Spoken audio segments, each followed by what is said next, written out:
Over here.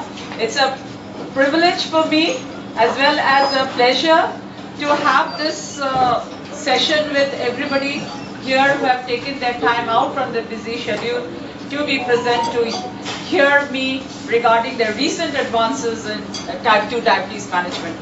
Now you are getting a lot of patients in your chamber regarding diabetic subjects, and a lot of them come with a lot of complications and comorbidities. And now, at present, we have got very good therapeutic regimen with us. We can all exercise our therapeutic options for our patients for their betterment. And earlier we had just a few drugs, but now we have a lot of drugs with us. And in combination, they can do the needful for our diabetic subjects. And we all know the diabetic subjects, they have all the necessary comorbidities with them. They come with renal dysfunction, they come with heart failure, they come with coronary heart disease, then they come with kidney dysfunction, neuropathy, and whatnot, heart failure, fatty liver disease, and so on and so forth, all related to diabetes. This glycemia for that matter, and dyslipidemia for that matter. So these are the various comorbidities and complications related to diabetes in terms of micro and macrovascular complications. So today, as you can see, the title of today's talk, it's type 2 diabetes management and role of combination therapy. Earlier we had just a few medications with us. For instance, we are very familiar with the use of metformin, we are very familiar with the use of sulfonylureas, pioglitazones, and so on and so forth. Today, we are having DPP-4 inhibitors. These are incretin based molecules.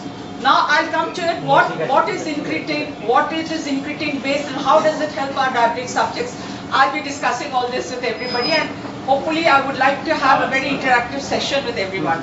So these are all incretin based therapies. Of latest addition is SGLT2 inhibitors. SGLT2 inhibitors has a multiple role to play, and combination with SGLT2 inhibitors and DPP-4 inhibitors plays a marvel in controlling the various diabetes-related complications as well as glycemic control. Now let us look at the slides. Diabetes, obviously, here you can see that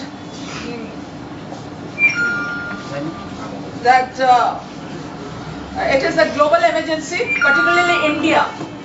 By the year 2045, India will be the diabetes capital of the world. So lots and lots of patients will be scaffolding in your chamber with diabetes, hypertension, cardiovascular disease, and other emergencies, medical emergencies. Okay, so this is definitely a global emergency, and India, every fifth Indian person will be a diabetic subject anyhow. So this is about how diabetes is considered. It starts with insulin secretory defects, and it also with insulin resistance. Now we Indian diabetics, we are different from our Western counterparts. In Western, our European diabetic is different from an Indian diabetic. That is one major thing. How? Phenotypically we are different.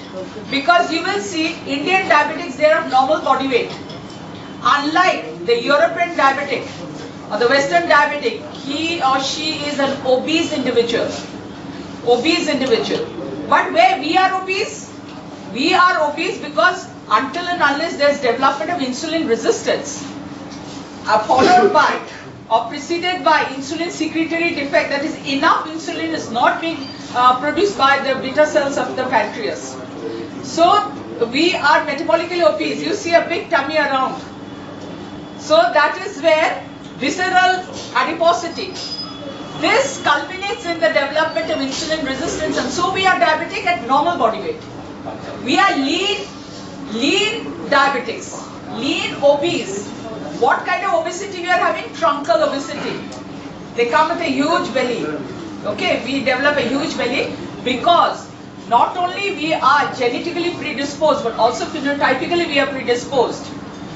The reason being our meal pattern, lot of carbohydrate intake. We are eating a lot of rice. Okay, and rotis also, it has similar glycemic index. Eating 2 rotis and a cup of rice is equal in terms of glycemic surge. It's not that by eating roti we are cut downing on our glycemic control. It's not so, because both the cereals have the same kind of glycemic index. So that we have to keep in mind. Okay, so that is why Indians, we are different from our Western counterparts in terms of a phenotypic difference. So that is the reason why our treatment protocol will differ from the protocol what we exercise for our Western diabetic subjects. So this is the burden for the future. As you can see, by 2045, India will overtake China in terms of being the diabetes capital of the world. And this is definitely a very interesting slide. As you can see, this is the pathways of type 2 diabetes development, which is commonly observed among the Indian population. So today our focus will be mainly on the Indian subjects and how to overcome and how to combat such diabetes related complications that it arises. You can all see that there is impaired fasting glucose and impaired glucose tolerance. That is pre-diabetic stage. This is the pre-diabetic stage that